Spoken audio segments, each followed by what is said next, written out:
Hey everyone, welcome back to Catechumens Depart. As always, I'm Eric Anderson. Father Mark Kozak from Holy Assumption of the Virgin Mary Church in South Philadelphia. Thank you for joining us again. I don't know if I can get him to do it. Father Mark was doing a little soft shoe before we started. We thought we were just going to do that instead of mentioning anything at all, even our names, but that might be a little bit, well, I don't think it's really too much. For our show, no. Anyhow, thanks for coming and joining us again today. We've been kind of going through fleshing out the idea of the gospel as good news over the last few episodes, how that relates to our lives as contemporary Orthodox Christians in the crazy world that we're living in right now.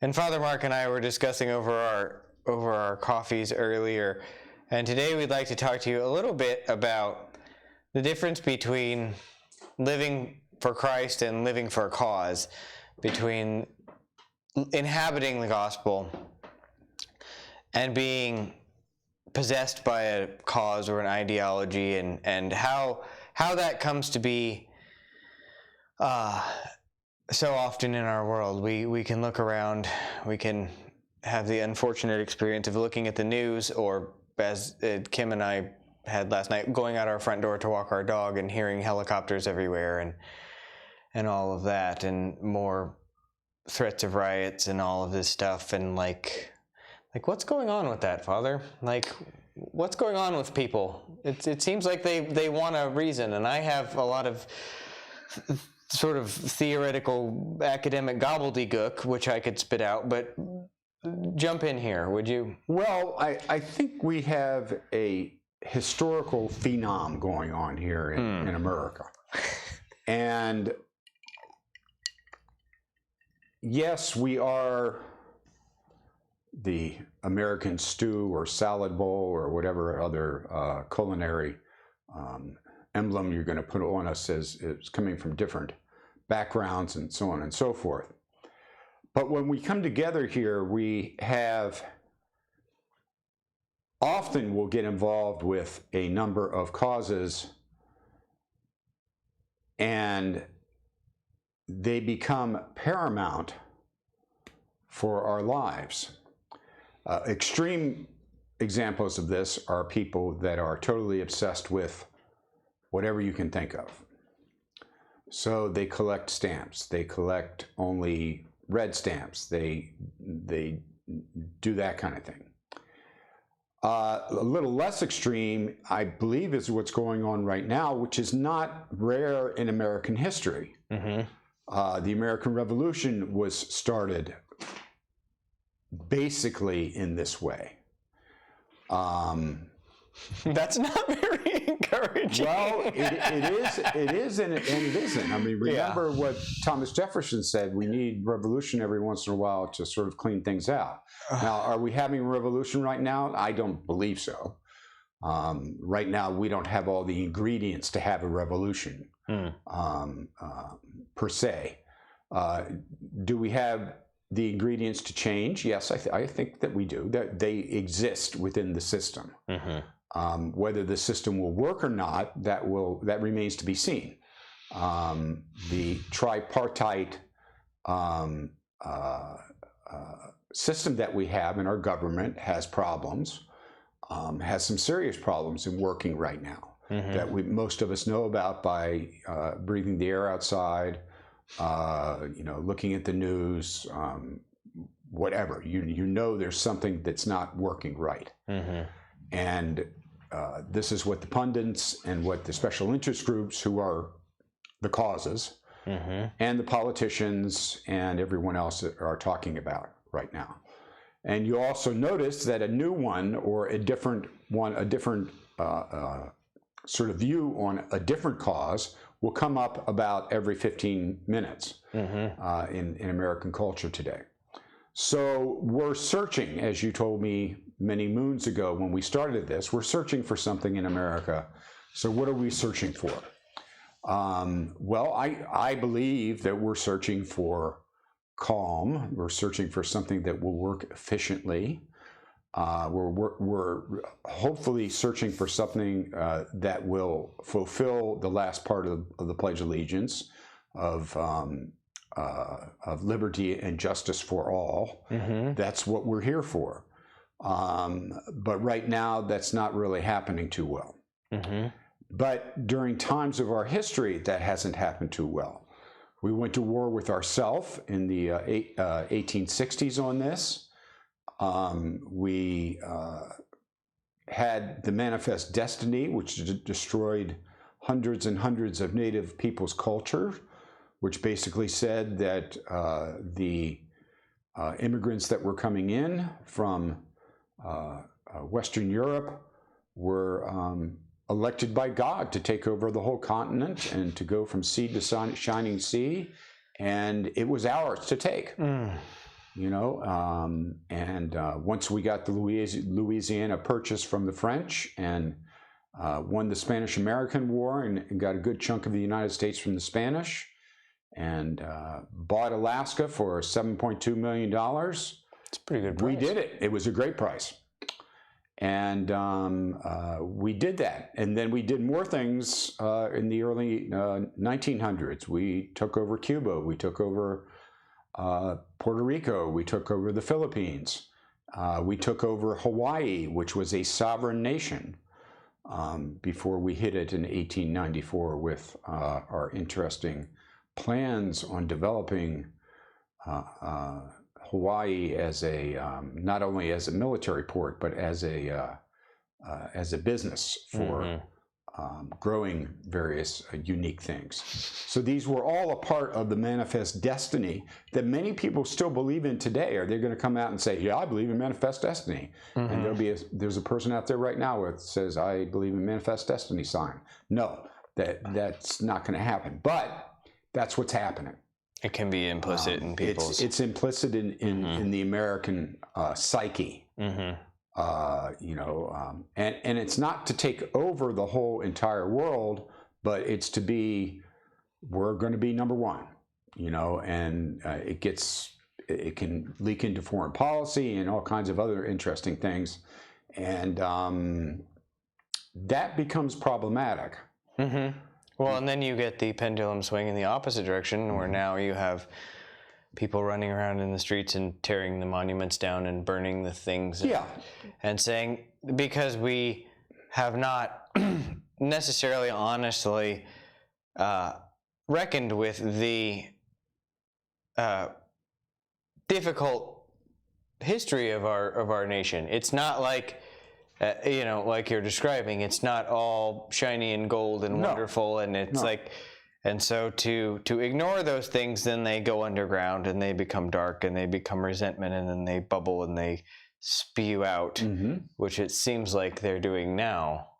Yeah, and this, there is a cycle. I'm not talking about a bicycle here. No. Or, unicycle? Not even a unicycle, no. To this type of behavior in our country, we had in the 1960s, we had some pretty heavy times too. When I was a young man and a patrol guard and was guarding people crossing the street, elementary school students crossing the street, I could see Washington burning from my suburban, where I lived in suburban Washington, D.C. We had assassination of major political and well-loved figures at that time. We had political turmoil at that time. We had a president resign at that time. We were in the middle of a war. You know, there's lots of similarities to what went on. Does that mean that should make us feel better? No, actually, it should make us feel worse, because did we learn anything? Right. And that's really what the gospel is for. It's for us to learn something as individual Christians. Number one is that there are no causes that are more important than the good news. there's no cause more important than Jesus Christ is fully God and fully man and the salvation of the world. There are no causes that limit Christ and limit God in any way, which creeps into religion all the time. Do you think that is so that's something that I've been wrestling with a lot over the last few years, right? Is like I'm trying to figure out, to use the language of my wife's technology sort of corporate world, is it a bug or a feature, right? Is the compartmentalizing nature of the modernist project, does it always force religion into just another box? Well, and how do we break out of, just because we're all modern people? Yes and no. Yeah. Yes, we often become the Sunday Christian. We become the Christian that will only give this certain amount of money. We won't give any more, we won't give any less. And I'm not talking about, little or big amounts of money. I'm talking about just amounts of money. Or amount of time that we give to church. Or my favorite thing is, and this is not happening in our parish right now, thank God, but it's happened in other parishes that I've seen, is that, we're having financial trouble, so we're not going to give money, time, or energy to any charities right now because we need to worry about ourselves. That's all religious box stuff. Okay. And by Sunday Christian, you mean like putting it into, very specifically, into like, it only affects me during this limited amount of time. That's when I think about God. Right. I'll think seriously about God. And some people are very pious in that way. And that's where a lot of people are at. Yeah. But you talk about a full liturgical cycle, or you talk about, how about doing things before Vespers instead of doing things after the Divine Liturgy, and making Sunday into a religiothon on how many meetings and how many services can you do in one day. I just want to know how long coffee hour can be. We've got it to 3 hours. We need to know how long coffee hour is going to be, when it's going to start, when it's going to end, and so on. This is the religious box. And many people find it easier to put things in the religious box because this is how we were raised. This is my religious box. This is my box for this. This is my box for that. Well, guess what? Here's the good news. There are no boxes. Here's the bad news. There are no boxes. And here's the good news. There are no causes more important than Jesus Christ. And he's not a cause, and as I think I said this a number of times, I'll say it again, Father Schmemann said it, and I'm sure other people have said it.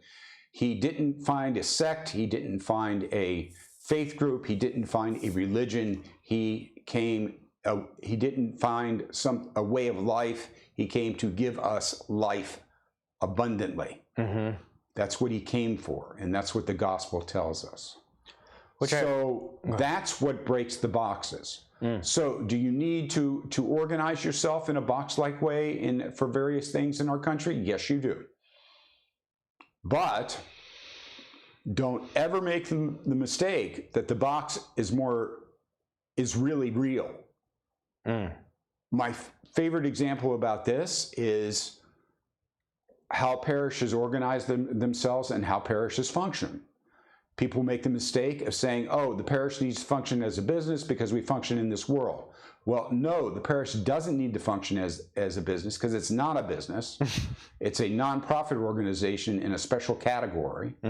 But yes, it does need to follow rules, but it doesn't function as a business. It can do business-like things at times and learn from business-like things, but it can't primarily function as a business. It can't do that. Right. Because it will no longer be a parish.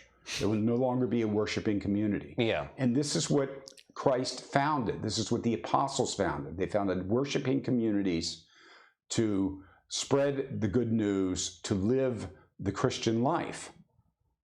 That's what this is all about. So this breaks the box thing apart. Now, I'm not saying, like I just said, I'm not saying we should not know the world. We should know the world, and we should know it really well. We should be as wise as serpents and as, I forget the rest of that one. Gentle as doves. Gentle as lambs. There we go. Yeah. Okay? And if we're not thinking about God with our whole heart, our whole mind, and our whole everything, and loving our neighbors as ourselves, then we need to work on that. Mm-hmm. And if that isn't even a cause, that's it. Yeah, it's almost like that sort of overwrites all causes, and then those things are downstream from it's something like looking out at what's going on in the streets and such things right now. They're secularized attempts at trying to still hold on to Christian morality without Christ, and they don't. And it's like we want a justice or we want a this or that, and it doesn't work without the wellspring, I guess. Well, it doesn't work without a foundation. Mm-hmm. So you'll ask people what their foundation is. Well, their foundation is, I don't know. Mm-hmm. Or the foundation is or the foundation is the Constitution of the United States. Well, I've always wanted to ask a number of politicians about that, whether they've ever read it or not. Mm-hmm. What comes out of people's mouths in the news concerning the Constitution, concerning how things should work politically in this country, is ludicrous at times. Well, what's the difference? You know, we jokingly say we've been joking in a dark sense at church that what we're going to do is if you know the protesters come down the street and then the police come with them, and if we have more than 50 people in the church, we're all going to bring out our protest signs and say that we're protesters. You know, yeah. It's like I was just kidding. Believe me. Yeah, I was just kidding. We don't actually have cardboard signs hidden under the pews. I'm sorry, just everybody, kidding. All 12 of you, you've just learned real truth. We totally do. We have signs tucked under the pews. We don't have signs. We don't. No, we don't really. We have signs. We have one of these. Yes, we do. Yes. But no cardboard signs. No cardboard signs. No cardboard signs. So, what do we do? Yeah. Which is the ultimate question. Well, we do what we've been doing. Mm-hmm. So, we talked a little bit last time about the Ottoman Empire, the Turkish government, which made the Hagia Sophia into a mosque again. The various communist regimes that we had to work under, and that was a good chunk of Orthodox Christianity for the last 500 years. You know, between the Ottoman Empire and the communist regimes. Mm-hmm. So what did we do then? Well, we went over this a little bit last time. You know, we do the services. We do all of them. We come to church. Mm-hmm. We come together to pray together because it's not only is it the right thing, it's the thing to do. Mm-hmm. And it is a hard thing to do. Yeah. To be in church for an hour and a half plus and pay attention and focus on what's going on. And it's a hard thing for me to do at times. It's a hard thing for all of us to do. Thank God we have the deacon because he tells us to attend a lot. The deacon tells me what to do. Yeah. Father bless. Father bless. Father bless this. Father do that. Father, what are you doing? That's not. Let us attend. Let us attend. Pay attention, people. Pay attention. So we're focusing as a community on worshiping together. That's the uniqueness of Christianity. Mm-hmm. And that's that relationship that stems from the relationship that's within the Trinity, that's given to us. And I thought, like, too, it doesn't. So what you're saying, what I'm hearing then, is that in a lot of ways, it doesn't matter what kind of government we have. I mean, it does and it doesn't. It does. It doesn't in one sense because it can It makes things easier or harder. It can, but then you have to be really careful because you can become really complacent. Right. It's like it doesn't. And this is one of those times when we can really become complacent and say, "Oh, we live in a country that has freedom of religion." Well, if I went out dressed this way with protesters today, Yeah. That would not be a wise idea. I would say that we are almost at the edge of being a country that has freedom of religion, and we are almost. You were saying, to catastrophize a little, but also like ideas have consequences. Yeah. And the ideas that are propagating in the university and then have now come into the popular press and things, because you were talking about how people have different opinions on the Constitution, but from where I am and the people younger than me even, is that they don't care what the Constitution says because they think the whole thing is corrupt from the outset and needs to be completely obliterated. So, not that it is, as the deacon does say about 152 times, let us attend while we still can. Yes. Because I would rather be in a society where we are allowed to freely worship. We're working on it. Okay. I would rather exist in a flawed but improvable system than sift through the ashes and try to start again. Yeah, which is very hard to do. I mean, we had examples of that in the 20th century. We have countries that are working through that right now. Yeah. We are a country of the cause, though. And we've had numerous causes that we've talked about already, and people focus in on the cause, and it's like putting blinders on somebody that they can't think, talk, eat, do anything but the cause. And that's not what we're here for. It reminds me of the idolatry in the Old Testament in a way. It's like, well, there's nothing wrong with gold. There's nothing wrong with calves. There's nothing wrong with trees on the tops of the mountains. But when we worship the good thing instead of the good God, then the good thing becomes a bad thing. Yeah, when you step from venerating something that is good, and a lot of these causes are good. Yeah, godly justice is good. Liberty is good. Freedom is good. There's a difference between freedom and liberty, by the way. I'll tell you about that some other time. They're two different words, and they mean something entirely different. And I learned that in the military on what those words mean. But anyway, so there are some very, very good causes. Yeah. But they can be venerated. They can be made good. They can be made better. But remember, outside of overturning the tables at the temple, what did Jesus do? Politically speaking? Politically speaking. Nothing. Who was Judas? He was the arch politician. He was the zealot. He was the one guy who wanted the political connection, and probably a number of the disciples wanted that too. Yeah, but Judas was so blinded by his need for revolution that he was. It seems like so disappointed that Christ ended up not being the revolution. And something that somebody said. I think it might have been Father Evan Armitage. I can't remember. It was on one of my Ancient Faith shows that I like to listen to.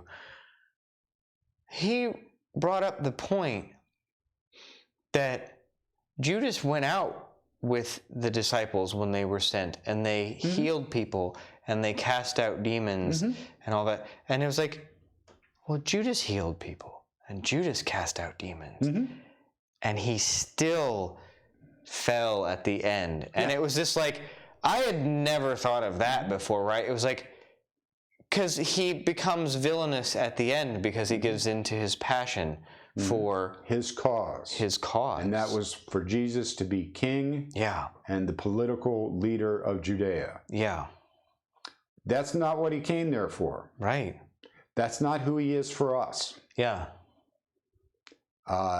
He is our Lord and God and Savior. Yeah. And which is much more than being king of Philadelphia or king of Pennsylvania or king of whatever. This is why theocracies basically don't work.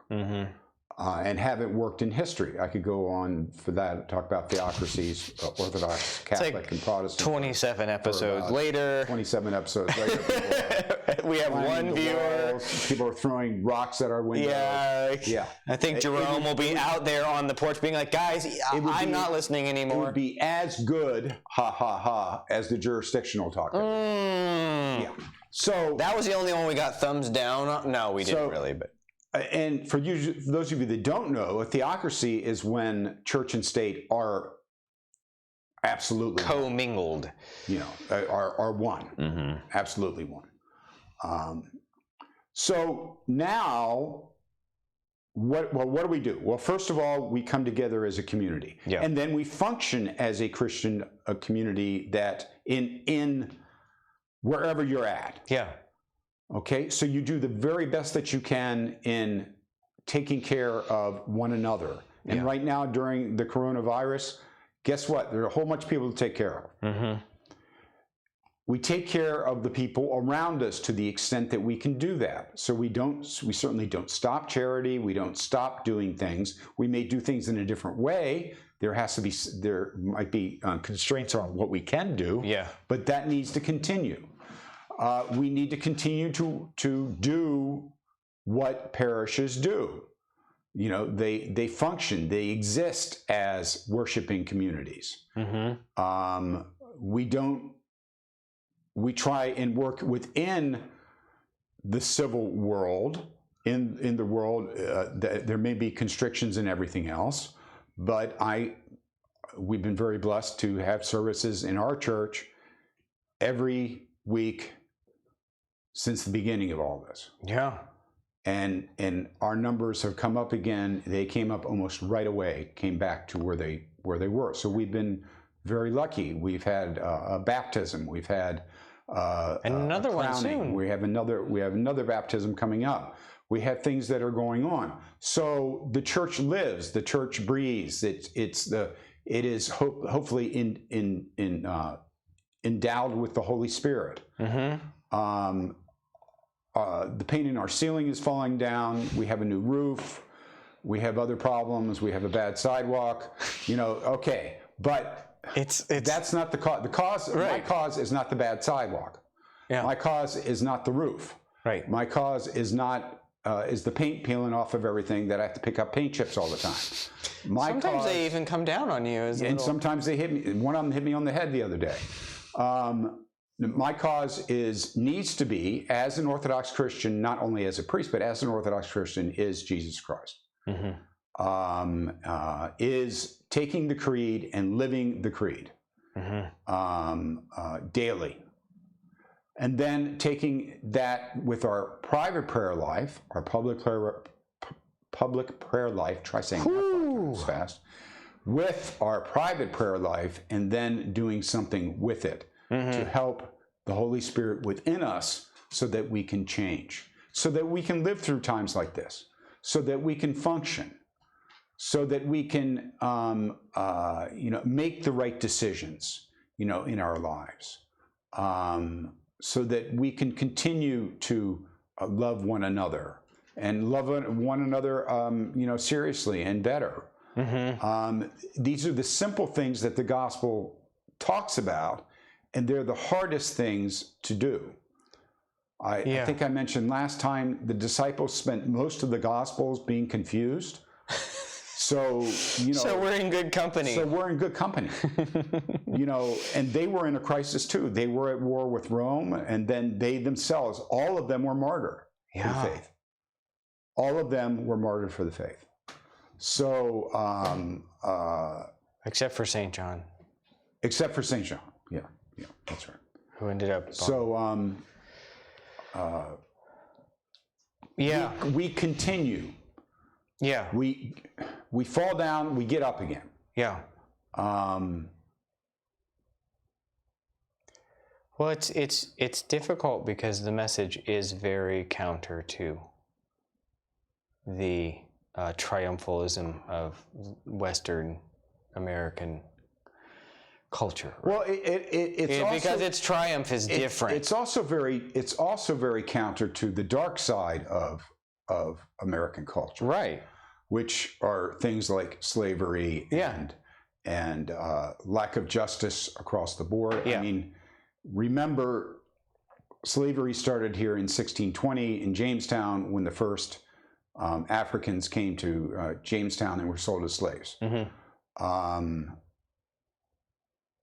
The Manifest Destiny wiped out most of the Native Americans. They weren't even given the right to vote in America until 1924. I know, which is crazy. So we're looking at the dark side, mm-hmm. but that becomes a cause too. Right. And without like the love of Christ, that it just becomes it. That it becomes its own kind of tyranny. Yeah. Then how can you be balanced? Yeah. How can you be calm and make decisions about what you're going to do tomorrow? Yeah. How can you love another human being? How can you do these things when you're so riled up? And everybody is riled up right now. Well, almost everybody. The 5 people that aren't watching the television set aren't riled up. Or aren't on the internet. If they're not on the yeah. But there are,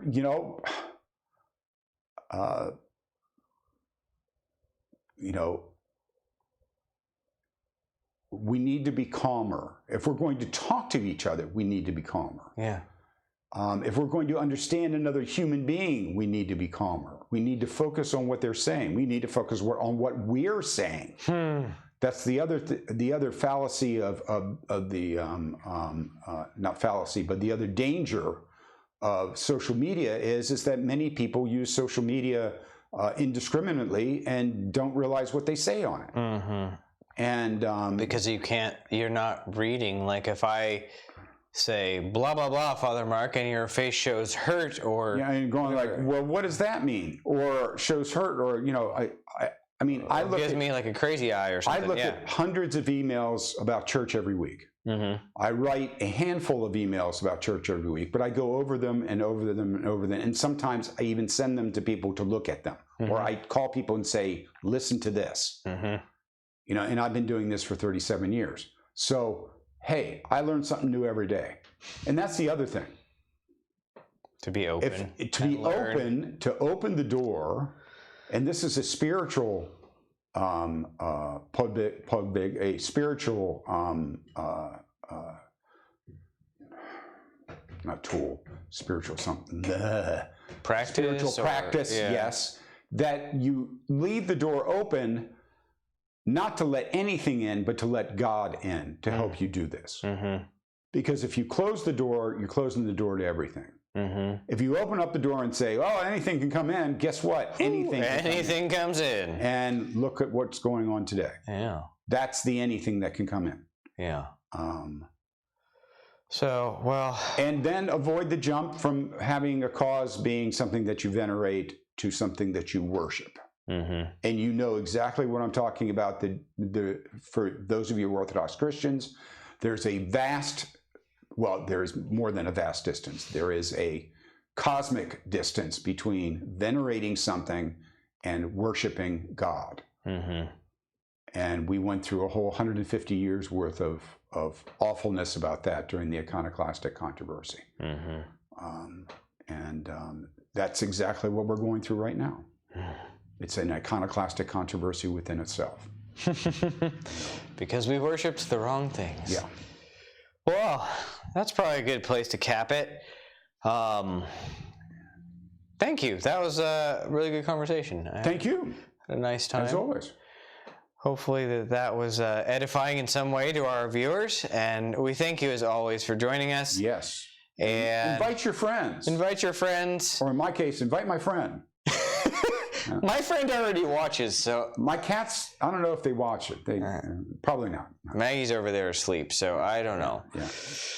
Thank you, guys. It's great to be with you. We will see you next week. And until then, as always, catechumens depart.